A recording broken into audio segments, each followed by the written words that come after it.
Ladies and gentlemen, good evening and welcome back to our YouTube channel once again. And it is my hope and prayer that this video is actually going to find you guys in good health. Personally, I am fine, as you can see. Kisumu is also fantastic. And maybe you could also let me know where you're watching the video from, the county or the country, in case you are out of the Republic. Ladies and gentlemen, earlier this year, I think it must have been around March, William Samoei Arap Ruto, the President of the Republic of Kenya, appointed Cleophas Malala as the Secretary General of UDA party. That appointment made Cleophas Malala one of the most powerful individuals in the Republic of Kenya, because UDA party is basically the ruling party. And majority of political pundits by that time opined that the appointment of Malala was intended to achieve largely three objectives by that time. The first objective, which most people believed was the main reason, was that it was a strategy to sideline Mount Kenya from UDA party. Because for those who follow the politics of the Republic of Kenya, around that time, Mount Kenya were basically blackmailing William Samoei Arap Ruto because of the votes they gave him. The second objective, which most people believed was the reason for that appointment, was that it was intended to lay the ground for Musalia Mudavadi. That Ruto had intentions of supporting Mudavadi in 2032, and that he wanted Mudavadi to get into UDA networks through Cleophas Malala. And of course, majority also believed that the intention generally was to force ANC party and Ford Kenya to fold to form one big political party, because we all know that William Ruto has always nursed this idea of having one big political party in Kenya Kwanza, and even when he was in Jubilee. But with the time, it became clear that Cleophas Malala had lost some mojo with the people. He had lost touch with UDA members. And every time Malala went to political events, chaos were always erupting. And that did not sit well. And of course, you also figure out the politics in Mount Kenya, politics in Luhya Nation, the 2027 running mate, the 2032 presidential elections. A lot of factors started playing in. So a few weeks ago, William Ruto went to UDA party headquarters, where he held a 6-hour meeting with the secretariat, including Malala and the national officials.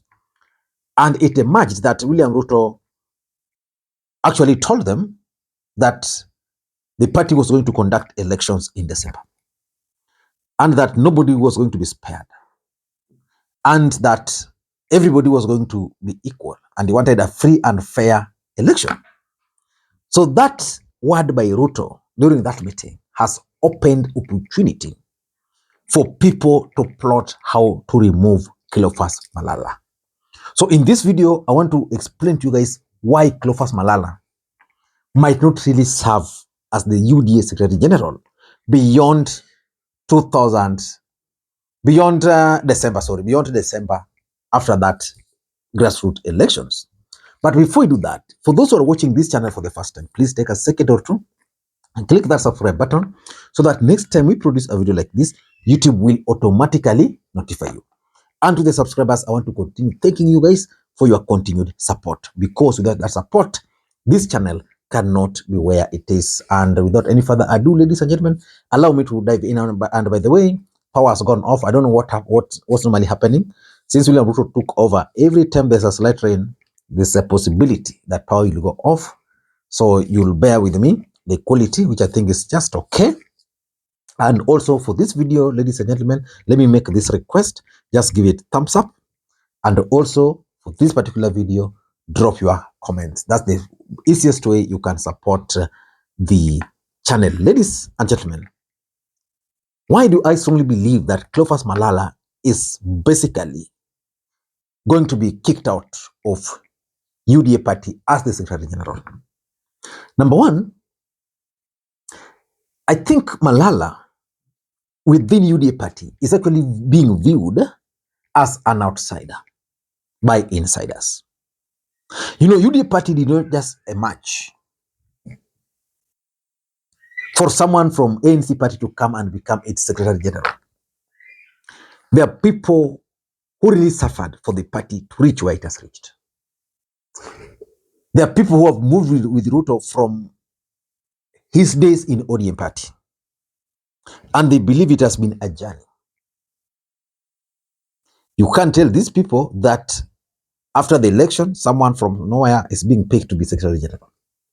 Now, these are the forces which are going to kick Malala out of the party, because William Ruto has always maintained this network. If you go to, for example, Kakamega alone, where Malala comes from, for a long time, UDA was their opponent when Malala was in ANC party. You can't tell me that those guys can easily just embrace Malala. People like Boni Alwale. I've just read also that Didmas Baraza has now announced that he's also going to go for the same seat of the SG. Now, those are some of the insiders in UDA party. And those insiders are all over. So if elections were to be held and William Ruto agrees to just leave Malala to compete with others, I don't think he will have a chance, because Malala is generally an outsider. The other day, you heard Boni Alwale telling Malala that the first thing he must do is to convince ANC party and members down there to join UDA party, not to come to UDA to command. It means even people like Boni Alwale believes that they are the UDA insiders. So that's number one. Number two, why Malala is definitely going to go is because of Rigathi Gachagwa's political interest. You know, Rigathi Gachagua is a very forceful man. And Rigathi Gachagua has some political interest. Earlier today, he met with Moses Kuria, and that's going to be my next video. And Rigathi Gachagua believes that there's a possibility that Ruto is pushing for Musalia Mudavadi. And Rigathi Gachagua believes that Malala is serving Musalia Mudavadi's interest in UDA party. Then you give the window for election. Huh? Majority of delegates will come from Rift Valley. They'll come from from Kikuyu Nation. Where else? If that election is conducted based on that alone, Rigathi Gachagua is going to ensure that Malala is out of the equation. And that's why I pity Malala. He had a very bright political future.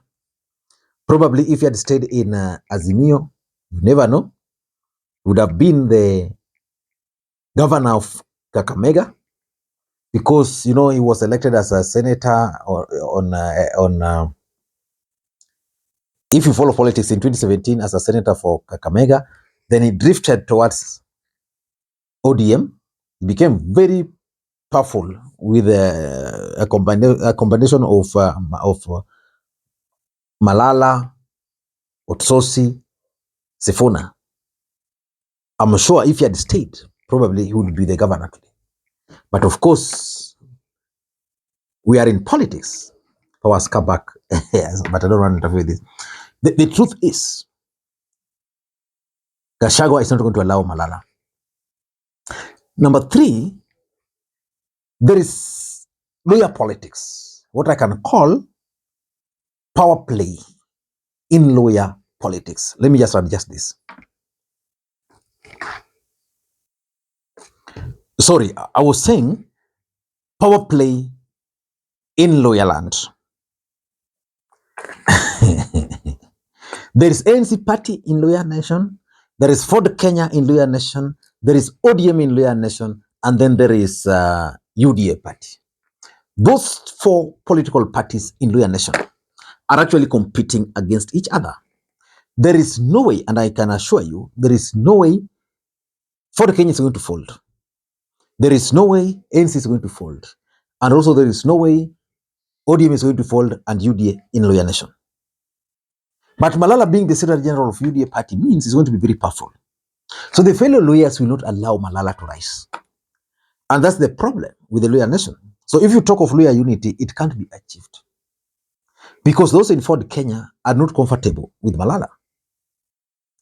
So people like Baraza Didmas, who are now trying to lean towards Ford Kenya because he wants to be the governor for Bungoma and is still in UDA, will not allow Malala to rise. I'm sure even in Kakamega, Boni Alwale will not allow Malala to rise. And that's the problem they have in the Luhya nation. So there's going to be serious power play in the Luhya nation. And when that power play begins, I don't think Malala will have his way. Number 4, Malala Cleophas has actually failed to integrate fully into ANC party. You know, and these are, you can't blame Malala for this. In fact, Ruto, by appointing Malala as the SG, I'm sure even Malala was surprised. Then Malala became very big because by that appointment, it was interpreted that he had the full support of William Ruto. But Malala was going to determine who becomes a governor in the ruling party, who becomes the member of parliament. So instead of trying to integrate fully within the UDA structures, Malala saw himself as a boss. He would just go to place here, place A, place B, meet people, place D, place D, because he believed he had the support of the president. So most people were not happy with Malala because they viewed him as someone who was now a bit arrogant, someone who was now exercising raw power. And the way Malala speaks, is one of the funny politicians around. And lastly, I'm talking of Musalia Mudavadi factor in UDA politics. As long as Musalia Mudavadi is still a factor in UDA politics, because of Malala, there is no way UDA delegates will go to Bomas of Kenya and cast their vote for Malala. No way. No way.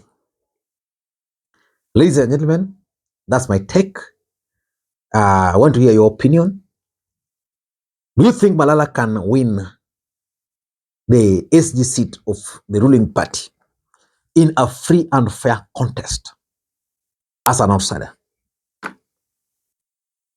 I don't think so. So let us wait for that election. Until next time, this is your man, Lee Makwiny. Bye-bye.